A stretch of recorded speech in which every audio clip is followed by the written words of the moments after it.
You don't have a Wyvern available to you, so I guess Ench not that bad instead. She's just gonna at least help hit these Eidolons from range and just try and kill them as soon as they come out into play, and just ease that lane. Like, that's usually how you deal with the hero. It looks like maybe a bit of a move around here as well. They're going to be putting Dahak up top. It looks like Natus is going down bottom, so another way to kind of deal with Eidolons there with the Celestial Hammer and the Starbreaker. Cool. Let's do our predictions, bro. Which team will win? Oh god, which team will win? I think they gave Dahak Visage, so I'm gonna go BetBoom. I'll go Na'Vi then. I'll do the opposite. All right. Will there be a teleport cancelled by stun by 10? No. No. Yeah, there's no way. Player with the first triple kill. No one. No one? Yeah. Really? He's gonna do it. He's gonna do it. It'll pop off. Oh, okay, I'll go Lol. Opposite. First player to buy Blink Dagger. Lies won't get his for a little while. I don't know if no one will want one. He'll want like 30 seconds. Diffusal and stuff. Diffusal, yeah. Yeah. It's probably Lies. Or Notice, but probably Lies. Because Notice will want a BKB and Lies will farm faster. Yeah, right, I'll choose the same as you. I think Enigma as well. I think that's a difficult choice though. For sure. Yeah. We do have our predictions. I think the Observer has them turned off, sadly, but we'll keep you updated. Oh yeah, I just realized there's a 5-minute delay. The viewers at home cannot follow along. What can you do? Oh, that's upsetting. Maybe the people that are watching in Dota TV, I'm not sure. Is that on? That might be on a delay as well. That's gonna definitely be on a delay. Okay, this is a new and improved Juggernaut build where you go Blades of Attack, Quelling Blade, and have no regen. You ferry it out after the runes come out. Love it. Yeah, you got a strong lane going with you. You got a Snapfire. Your Marcy's down bot too. Looks like they might try and go for first blood here on Notice. Just this extra damage from the Blades of Attack, just gonna secure his CS. Looks like Sweden Strong's actually just gonna leave. Spot Seneko TP. Okay. I love this kind of stuff in Dota where we're seeing these Blades of Attack first item on a number of carries. And I remember AUI talking about it last TI, like, you know, way before it actually started happening. He was looking at a Spectre and thinking, can't the Spectre just buy Blades Quelling? Maybe a couple of branches instead of the Quelling if you want to, and your supports just give you tangos, you ferry salves, and regen for yourself.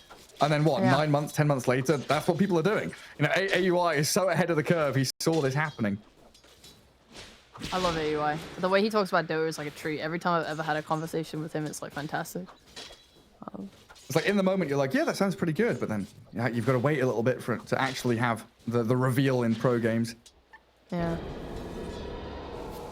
Visage, his biggest weaknesses as Elena is generally the fact that he has a low base attack time.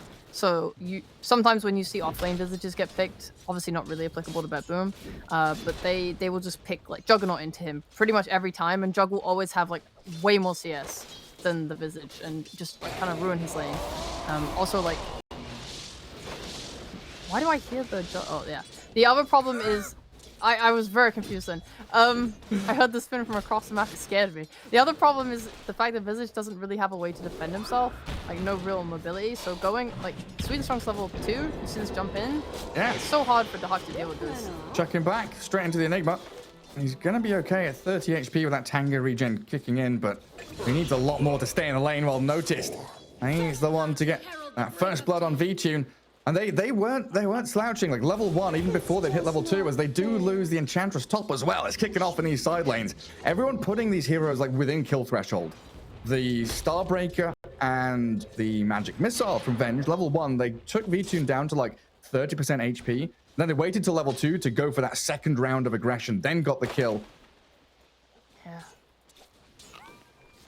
And of course, up at top, Sweden Strong and Lays, they went on Dahak, forced him to run, then that left Roger isolated as a freebie for them. And being forced to use your net worth on healing, it's just gonna feel really bad. It's been quite a while. I actually can't remember the item build that Dahak goes when he plays his core Visage, because the offlane Visage usually just goes like drum and stuff. Yeah, I'm not sure. Does he think about Aghanim Scepter or something this game, maybe? Yeah, I've seen like mid Visage go the drum Ags. Like Stormstormer when he was playing at the major. Yeah, exactly. Okay, so he goes Wraith Pact, the drum Wraith Pact on Dahak. That's what he's doing this tournament anyway. Looks like he's done it in the past too, and then you just get that boost of bearing. Another rebound dispose. Dahak really suffering. Not. Oh, yeah, they get the final hit in, even under tower. And Malphite's just level 1, but enough damage with those Eidolons to kill him. Now, looks like V-Tune down bottom. Yeah, contesting the pull, dragging that Radiant Wave back. Helped a little bit by Solo. Sweden strong with some nice body blocks. Gets the double kill for Enigma in this lane. This is going so well for them. It's so hard for Visage to lane. It's kind of a lose-lose. If you lane this Visage against the Jug, like I said, like he's just gonna like just out CS you really hard. You lane into Enigma, also extremely hard.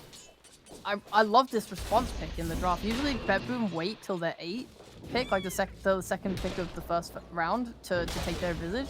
This first pick Visage has been punished insanely hard. And this is not a team that is going to flex it. You know, you just know exactly what you're getting when you're playing on Na'Vi, so the draft is just great. Hey, you know it's going in one of the side lanes. Even if they've tried to do this shift where his top lane is Radiant, they're still up against this. Like, when you're Enigma Marcy, I didn't really think about that, but you're dragging the wave back with your denies, right? So Marcy is then always going to be near tower to dispose under tower. That led to the kill on Ench. And then it's pushing back a little bit towards the enemy, meaning Dahak now, he's kind of just circling around, trying to figure out where he's meant to head. And Na'Vi again dragging waves bottom to make sure that the Juggernaut isn't straight laning into the double stuns of the Dawn and the Venge. They are getting some advantages elsewhere, though. Queen of Pain looking very good in the mid lane. Lol having a solid time. Lol's insane. Watching him in Tour 3 was so impressive. He played a lot of like Dawnbreaker, Coddle, Void Spirit's good as well. He has quite a decent hero pool and he's very talented at all of them. He always makes like really good plays. We should probably see him rotating nicely this game and helping out the Hawk. That's a lot of that comes onto his shoulders this game. Yeah, try and burst. I would trust him for sure. Get any side lanes and burst people down. There's a fair amount of squishy targets out there for him to focus. BetBoom finally getting a pull up top. So, yeah, dragging the wave away from that dire tier 1. Yeah. But it's just like Roger and Dahak. Like, Roger's out of XP range from the actual lane itself. Still trying to play into that large camp. I give something to Dahak, but it's not comfortable by any means.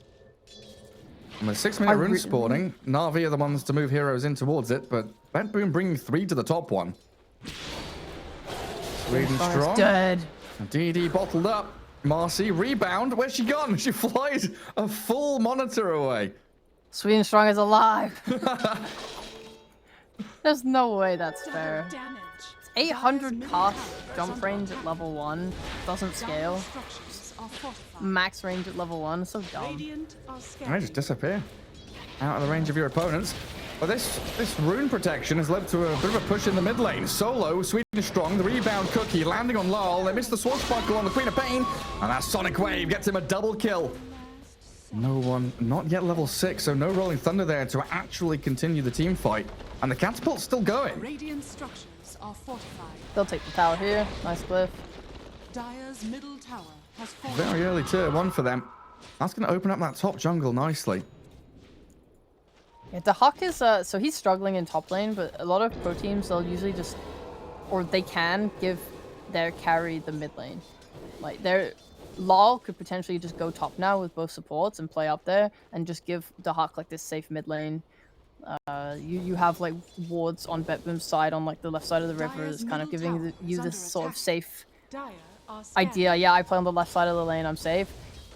Or alternatively, like Lol in base right now, he could just think maybe I want to go top, maybe I want to go back mid, get the 8-minute rune, rotate top. Like I think the Hawk, because the lanes are breaking up, it just means that supports aren't there to keep the Hawk out of the lane entirely anymore. Especially when you've got an Enchantress, right?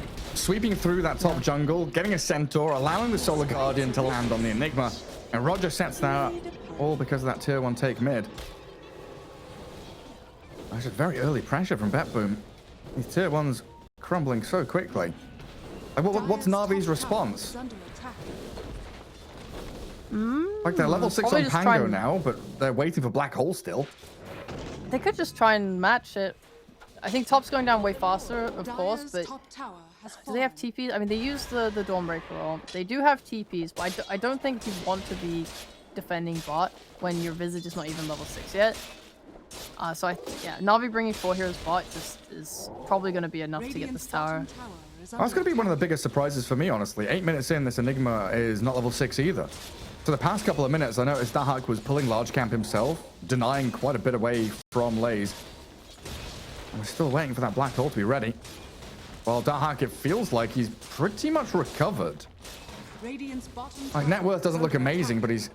he's not in as bad a spot as he was in the first 6 minutes of that lane. He'll be fine as soon as he gets his 6. He has his burst out. Like, this is... He recovers now. He can go jungle. He can sit in lane. Like, now he has actual kill threat on a lot of different heroes. Like, Enigma looking strong, right? But now you have 2 Buzz that he can just run at you if he was to lane verse him. I mean, this is a 9-minute tier 2, Sheepo. It is. I have no words. They have translated their good game from bot into this. Like, the supports are strong. Radiant's middle tower is under attack. I feel like they should have tried to defend this. No, like, you have a Pango roll. I think they're suffering because they don't have level 6 on their Snapfire. You don't have the kisses. Where's your damage really coming from? Yeah. Like, even if you get the stuns from the Pango, it's not...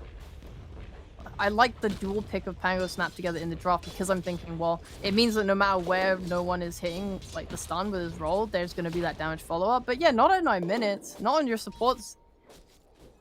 It's Not yet. insane. Yeah, really utilizing, like, first Solar Guardian, right? We've talked about this a lot in previous series. You want that to be landing you, netting you a kill, getting you a push somewhere, grouping up with your squad. And that's exactly what they did. First Solar Guardian comes in top, kills the Enigma, makes sure there's no level 6, no black hole, push tier 1, push tier 2. Unlocked by this Enchantress, Roger has had a pretty good time. Again, outside of the first 5-6 minutes, everything's being recovered here by BetBoom. Putting themselves in an incredible spot. Vlad's on Dahak now done. Still lacking a little bit in experience, 10 minutes in level 6, but gotta be feeling confident. This makes this top side of map so safe. Like, not only is he recovering from all this help, but the tier 2's down, the outpost is controlled. They're lacking in any TP points on Na'Vi. It's hard to smoke into this area. Roger playing up aggressively in that jungle, right, trying to break smokes. Like, they're smoking around because they're anticipating a support breaking the smoke right now on Na'Vi. I just like, yeah, exactly. Look where Roger's playing. He was standing on staircase. He's got the Warpine Raider to scout into mid. Dahak still gonna get gone on though. Unleash, kisses, landing on the Visage. And Dahak will eventually die, but that's 3 ultis expended to kill him off. They need this bonus one. The cherry on top would be Roger. And no one will get straight onto that Enchantress. Jumping forward with the cookie and the rebound. It's so funny to see these heroes just launching themselves as projectiles in towards targets. Radiant are scanning. Yeah, the great heads up to smoke upwards and to the side. Like, just dodging that smoke break, getting the kills they want.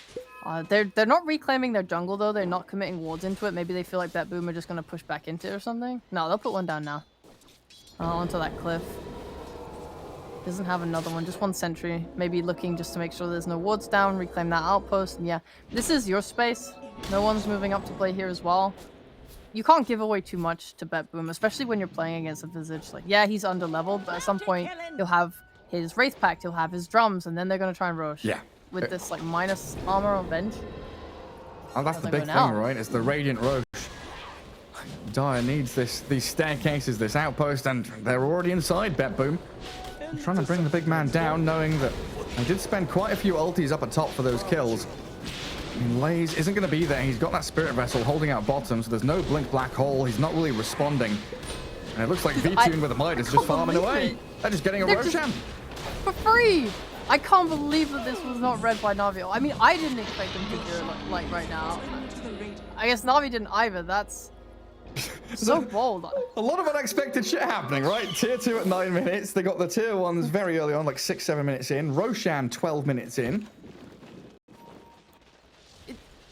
I look at Dahak, I look at his lack of levels, and I think they can't do this, right? But no, they have a Vlad's, they have the Eng to tank, they have the Eng creep to tank, you have the Wave of Terror, you have everything you need to Roche, honestly. It's just, you really feel like after the start, it just shouldn't happen, but it does. They're playing really well. This draft is has panned out excellently for BetBoom. They just need to convert this now into that net worth that necessary for them to kind of go high round. Like, I think they do need to put the brakes on a little bit. If you run into a high ground pre 20 minutes, usually you're not tanky enough to withstand like you know, levels of defense. The tower shots themselves. glyph You don't have tower. the armor. Yeah, exactly. Like if they glyph, you can die easily. Yeah, for It's- sure. It's not impossible. Like if Na'Vi literally feel like they can't team fight at all, then BetBoom can just run up as a unit and take the tower with like overwhelming zoo. You have ench creeps. You have birds. Like it's not impossible. Yeah, it's just such bold, confident play, right? It's like the epitome of knowing your strength, but also not caring about what the opponent's going to do. Because that easily could have been Enigma TPing to Roche, getting a black hole, having kisses, getting a teamfight victory for Na'Vi. But it's just BetBoom saying, hey, we can do this. Let's give it a shot. Let's have a crack. We're a little bit behind. Get this advantage. Put the game in our hands. And now it's down to Na'Vi to try and make some moves. They're smoking up top. Trying to connect with no one. But there's no one from BetBoom there. They're in mid, showing lol there. Aggressively getting into this enemy triangle with the Ancients being stolen by Dahak. Radiant's top tower is under attack. Now he's going back for his drum. Notus has his Deso. He's going to scale nicely in this game. I like to see that. While having Dakaya and Sanj, they're all tanking up and making it easier for themselves to fight. Meanwhile, no one... Oh, this is the race, bro. Laser's got 1,500 gold towards the dagger. No one's got 1,100 towards the dagger. Ooh. Oh, dagger predictions. The race to blink. Come on, Enigma. You're closer. You can do this. You got it. Oh god. No one's Sweet and rapidly strong. approaching. Sweet and strong. Get the creeps. Hit the creeps. Yes, there's one. Steal one from no one. Dire's bottom tower is under attack. I've got to give priority to the laser, Enigma. We need these blink black holes to land. Dire's Definitely bottom probably tower more has impactful fallen. for no one to have his blink than Laze, to be honest. Sad. As long as he has the Malefice and the blink, it's kind of easy for him to fight. Right now, they're just going to wait out this Aegis. There's no real point in fighting into it. BetBoom currently are just stronger, and if you are black holing, Dire's structures Aegis are plus fortified. buyback are usually like the two best things to deal with that. So there's no point. Why rush it? You want your blink daggers. Just give up these extra towers. Like this tower especially doesn't really give them, like they don't lose that much map space by losing this tower. As long as they can keep that mid one up. Is under attack. Well, even then, I'm scared for them to try and contest it. Like Vtoon was very greedy this game. Look at his build. He's got the Maelstrom now, but he only had Midas for the first like 10, like 12 minutes of this game. Yeah, They're Midas. just gonna poke. Yeah, they're forcing Na'Vi to react and come back and defend the high ground. Solo gonna launch the kisses. A nice glyph there from BetBoom to keep the catapult alive until it is Midas down by the Juggernaut. So the push is halted right there. But you're right, the net worth lead not really changing too much, even though it feels like, or it looks like BetBoom are gaining traction on the map, carving nice areas for themselves. Na'Vi have responded by just mirroring, right? They are taking the open pockets of room while Laze... Oh, the Solar Guardian doesn't land, but they've still got the Starbreaker cancelled, though, by the Malefice. No, he's Laze 10 is gold still away. about to die, though. The Blink Dagger, 4 gold, 3 gold. He's so close to it. He's going to be able to slip back into the jungle. Go, but quick buy, quick buy. Buy it! Press your Buy buttons. it! No! Ah! No, I mean, I no hate one you, has Laze. it. No one has it already. There's the blink on Pango. Okay, we lost. That's fine. It's fine. Just a little bad plus points. Yeah, it's okay. Don't worry. It's okay. Don't worry. Yeah, I mean, he'll have it when he respawns. Yeah, just 100 gold away from it. I don't care about it anymore. Yeah.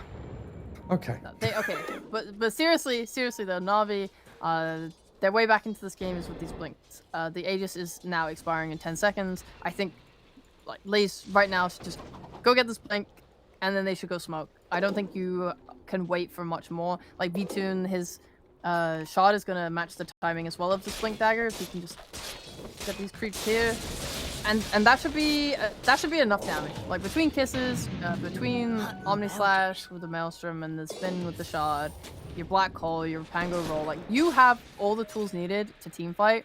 There is no BKB on Visage. He only has a Wraith back. Like you definitely can take a good team fight here, no problem. Yeah, it's just a matter of where and when. And it feels like BetBoom kind of spreading the map, not giving them an opportunity for that full 5v5. And there's no big objective like, you know, Roshan to go and play into these small confined areas. That's going to have to... Just get a ward down on a high ground, you know? Yeah. It's classic. Well, they've got a couple, right? A couple of bits of vision to play into them. But it's all very defensive. Like, you want one where BetBoom will probably play on it, or or where BetBoom will probably come into, like, oh, we think BetBoom will want to play here, let's just set up on this high ground and wait for them. This mid ward maybe could be played around pretty nicely, actually. You just need vision because this Venge is such an issue for you, right? Obviously, you can team fight without them, and I think that is like a strength of their lineup. But if you can't rely on the black hole. Radiant are scanning. Yeah, you need Pango to disrupt the Venge while Enigma's black holing your Visage and your Queen of Pain. Yeah. It's actually BetBoom the ones to make the first step, smoking and looking for their own high ground spots. Dahak gonna get rid of the sentry. Scouted out by Na'Vi, who smoke themselves and wrap around behind. But Seneko in a good position here. With the Wave of Terror, sees the Jug. Why is Enigma not here? Okay, he's here. He's TP'd. I'm like, I'm getting scared. They're about to take a team fight and their black hole man's not there. Man, BetBoom in the better spot. Reclaim the outpost. That early tier 2 falling really becoming apparent now as Na'Vi just swarm around the mid tier 1. They need to push this in. It will give a lot of vision. It'll tell them where BetBoom is playing. Like, if they push this into the tier 2 tower and no one's responding, you know that they're not there. It's actually really smart by BetBoom here to just go top and start pushing the base. And just don't let Na'Vi do this play for free. You actually don't want to be fighting into them, like you're saying, with the vision and the ability for Na'Vi to get that initial jump. And a good roll in from No One, turning on a dime to get back in towards Notice, but the swap back save as No One at half HP still struggling to push forward any kind of meaningful damage. Seneko the only one to die, but he gave his life so that Dawnbreaker could live. There's no swap. Now would be, if they have any smokes left, I mean, they don't have roll, but they could get off a black hole right now. They want to contest Roshan. It's respawning in 15 seconds? Oh no, may respawn potentially, yeah. Seconds. Yeah, sorry. Especially with that high ground ward, I guess it is expiring in 5 seconds. Maybe the thought was there that if they play into that area, it's going to be blind soon, and BetBoom will be the ones with the wards that they've already placed. Actually, they don't have kisses. Yeah, all their damage is kind of not there. The Jug is still in play. He's going Manta. Maybe he'll get a blink after that. Usually I see a lot of Jugs just play this kind of way of like, okay, I'll go first, team, don't worry about it. Like, spin up into the high ground, blink on an enemy if they find one, blink out if they get scared. It's quite like a bold way of being that breaker, because we've seen Ench and like the things that she's so good at, she can just walk into fog and she doesn't care. She's tanky, she builds a 4-star, she builds like strength, you know, she has strength treads right now. Maybe a hood. We've seen the pipe Ench before. Just being a body and giving vision with your body, they don't really have that on Na'Vi. So if Jug can get this Manta, whatever, have you just tank up a little bit, he can be that body. Actually, got so many heroes that want to play from fog. Snapfire from tree line. Marcy wants to rebound as second wave with Enigma. It kind of has to be the Jug or the Pango who just jump in first. Yeah. And Roshan has respawned. It was a pretty quick one. Na'Vi smoking in towards the pit.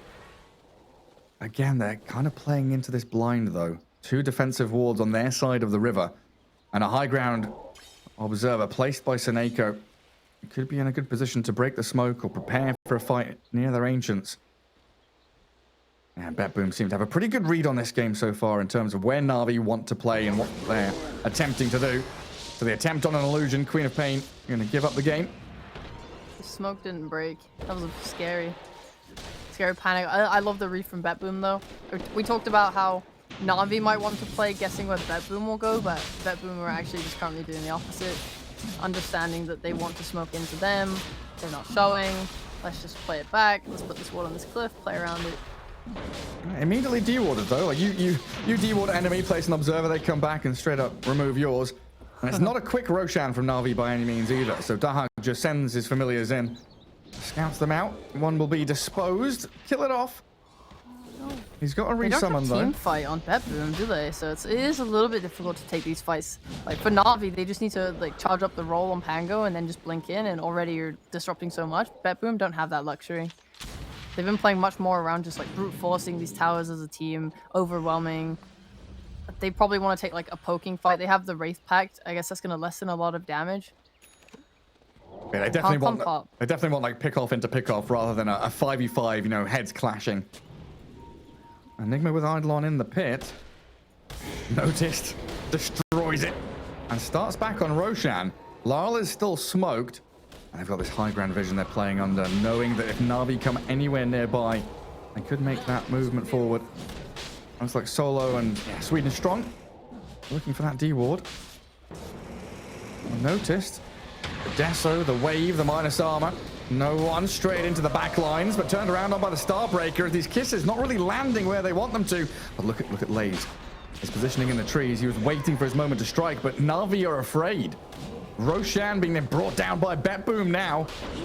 Wraith Pact out. Enchantress jumped on. Magic Missile comes, and the Sonic Wave pushes to the back. Enigma can't make the jump. Enchantress will die, but Roger's bought time and space for his team. Maybe kill off Sweden Strong. No, they'll switch on to the Pango instead. Silenced.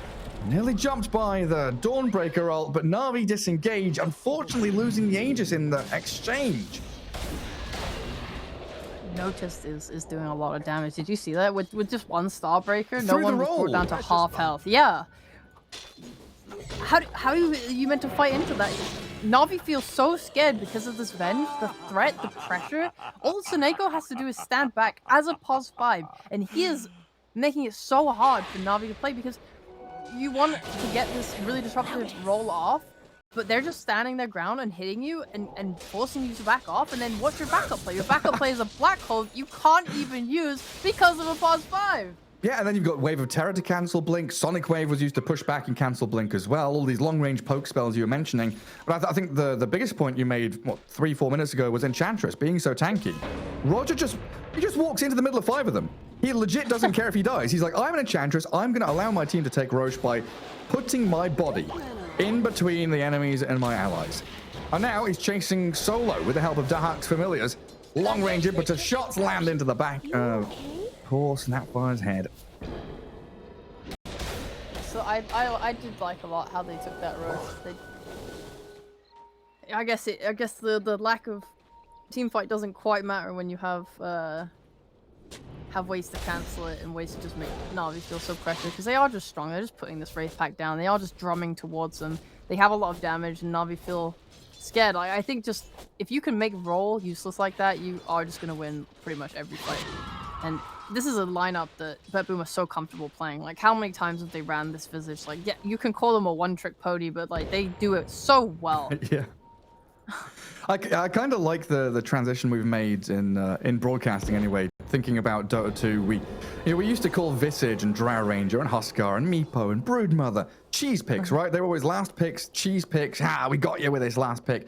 But now it's you have to build strategies around it. You have to practice it. It can't just be a one, like you say, a kind of one-trick pony. You have to be perfect at executing around some of these heroes, and that's what BetBoom shows that they are absolutely capable of. I only call it cheese nowadays when they last pick it with no counters. But the problem is, I feel like cheese, for the most part, has been so prevalent through every single meta that usually every team is thinking about it anyway. Like, how many times do you see Batrider bans? And like when Brood's popular, how many Brood bans go through? Like, Brood had to start getting force picked in the first phase because otherwise it would never make it to the second phase. And you see teams just like really like perfecting, like you said, how to play around it. It feels obviously still terribly sad when you get last pick Huskard in a game and you didn't see it coming. But like I said, you got teams like OG that are just like, we don't care, we'll pick our Huskar off lane. Whatever, okay. The game has evolved in a massive way. Some heroes just straight up died. Rest in peace, Meepo. Yeah, sad for him.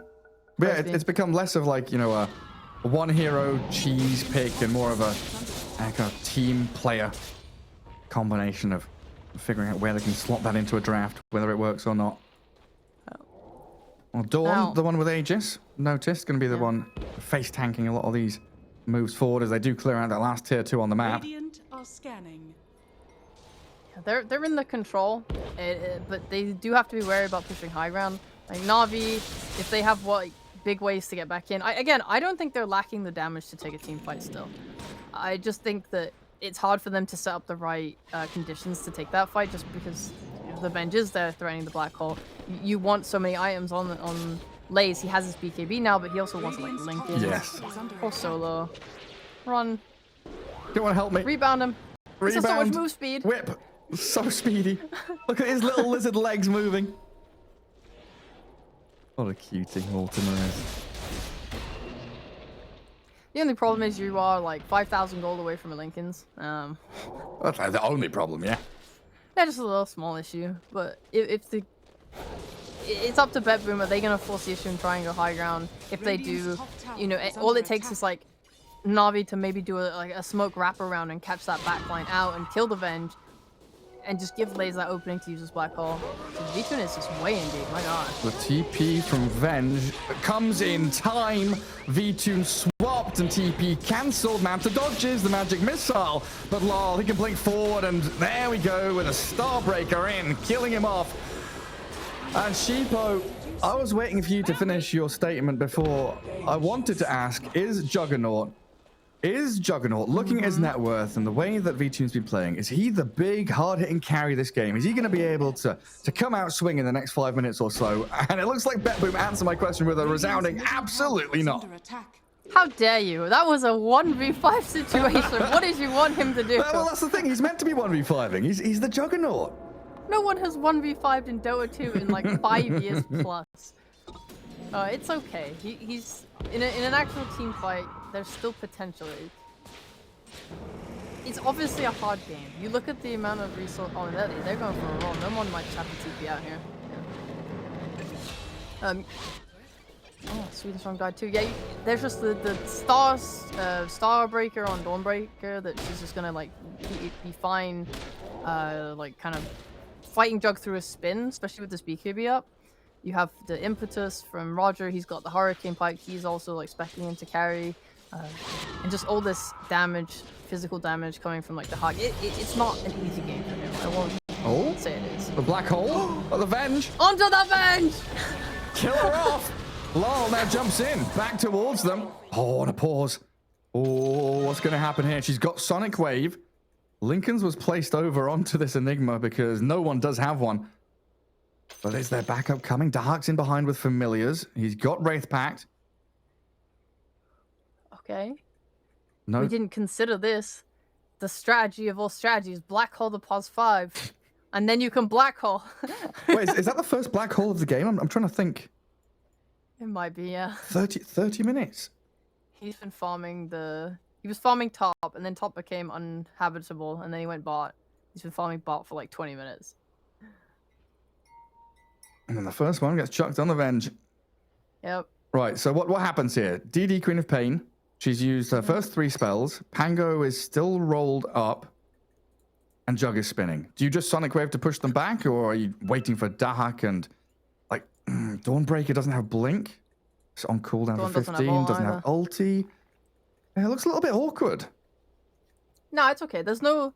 He's rolled up. I think it's the shard. The shard, isn't it? Yeah, so he's not actually got ult, so that's fine. That's not a threat. There's no black hole. That's not a threat. Kisses has been used. That's not a threat. The main threat here is Juggernaut. The question is, are you okay, like, fighting this? He's still spinning. Like, he's at the beginning of Blade Fury. Yeah. So it's like he needs to go kill the creep wave with Blade Fury and then Omni Slash. Yeah, it's not even that though. It's like as long as the Hawk keeps his kind of distance here, and they sort of poke at V-Tune, like Lol's not a threat, right? There's no basher. There's no stun really. Like Malefice has been used. Lol's got his BKB off. He can just blink away. So I think he might just stand his ground and like click V-Tune. Okay. Well, let's see what happens. Get back into the game.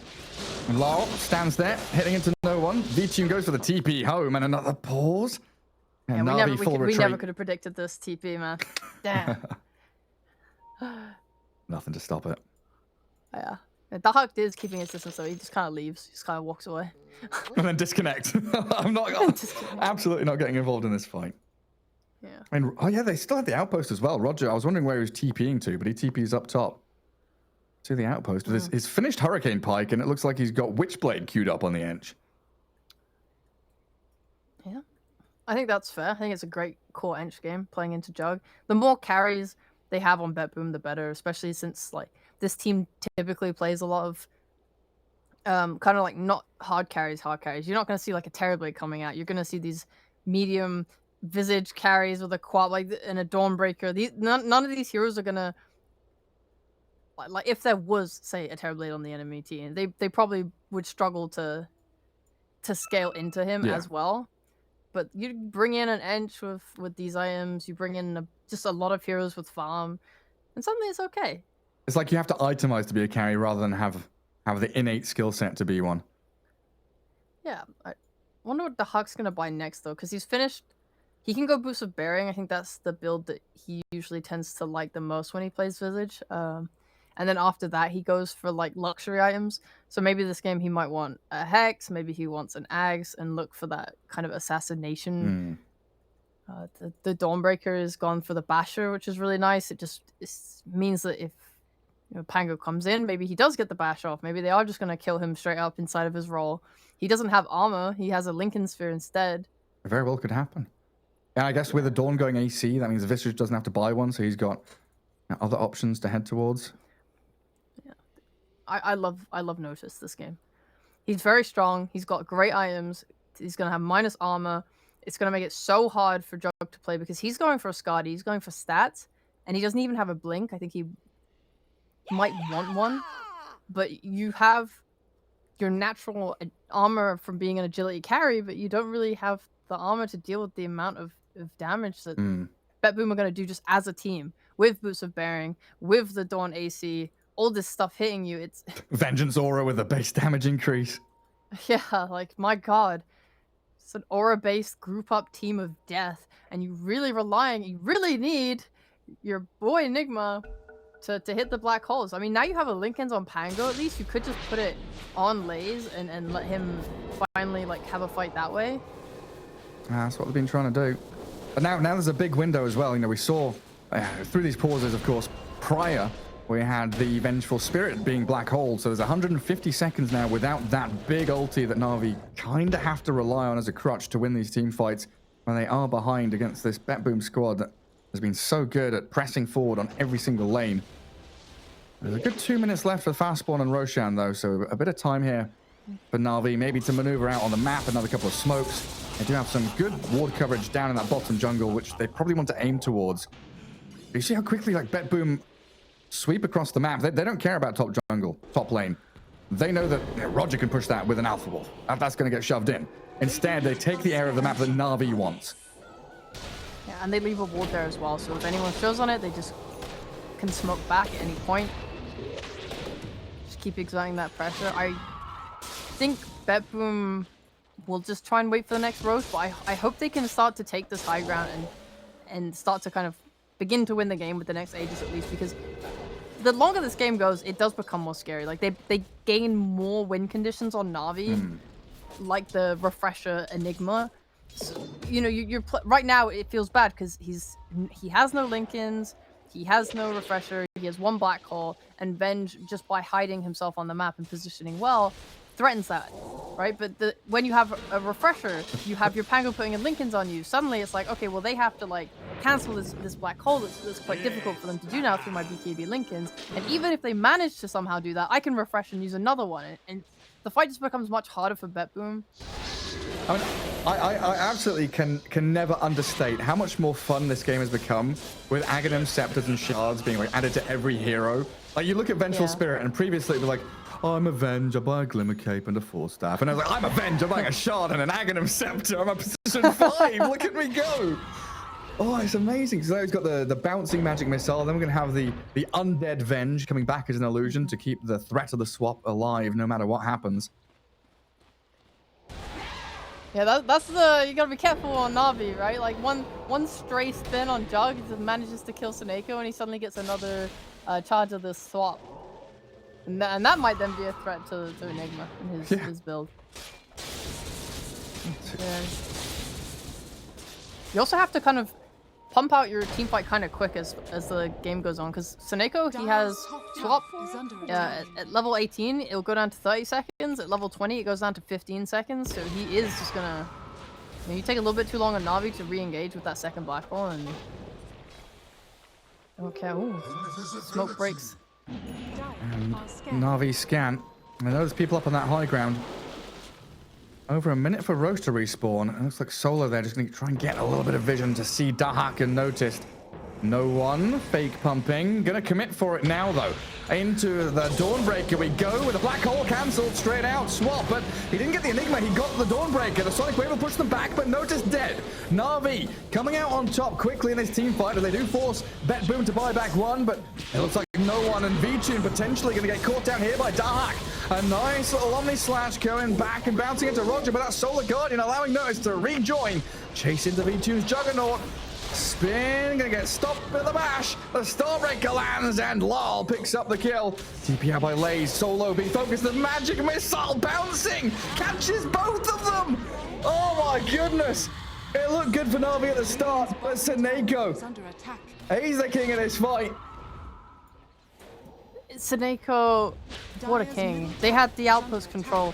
It's so hard to take these fights on top of a TP. It's not like Na'Vi can't just buy back and get back into the fight, but BetBoom they can.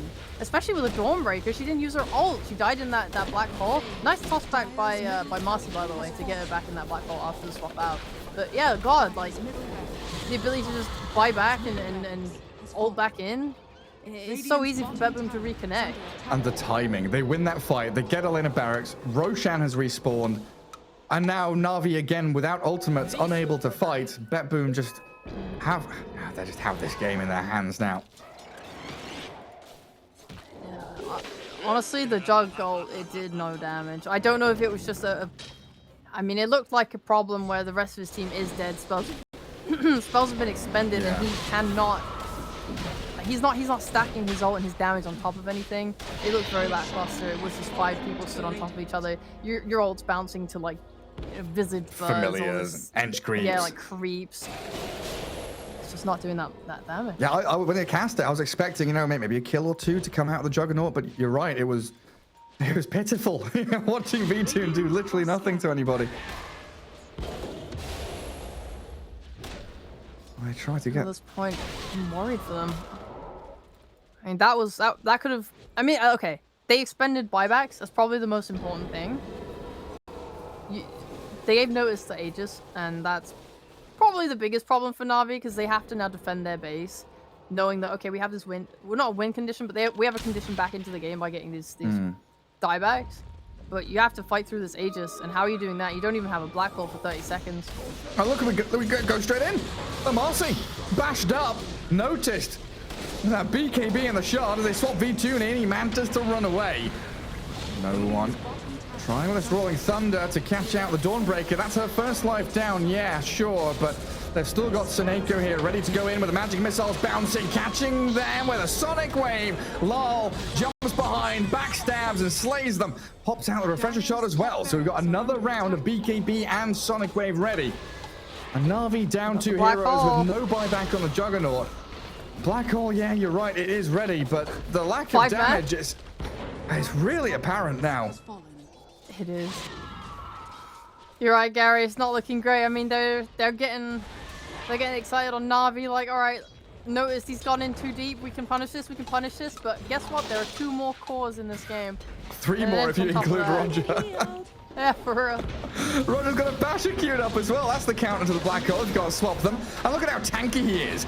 Oh, yeah, notice. Get in there with a Starbreaker. Solo being battered by creeps. And they'll dive in with another Sonic Wave from Laurel. No one is going to buy back here, but it's another 5v3 that they're trying to weasel their way out of. Mega creeps now incoming as well that Na'Vi have to face up against. No one. He rolls, but the good game is called. Na'Vi give up in game 1. I mean, utter perfection from BetBoom. The first head, like that top lane, it looked like a disaster, but the way they recovered. It was insanely good. Insanely like aware as well of their timings, of their strength, of what they could do, even when Dahak's super behind. I love it. I was so impressed with Natus this game as well. I think he played inside. This game solidified for me that this BKB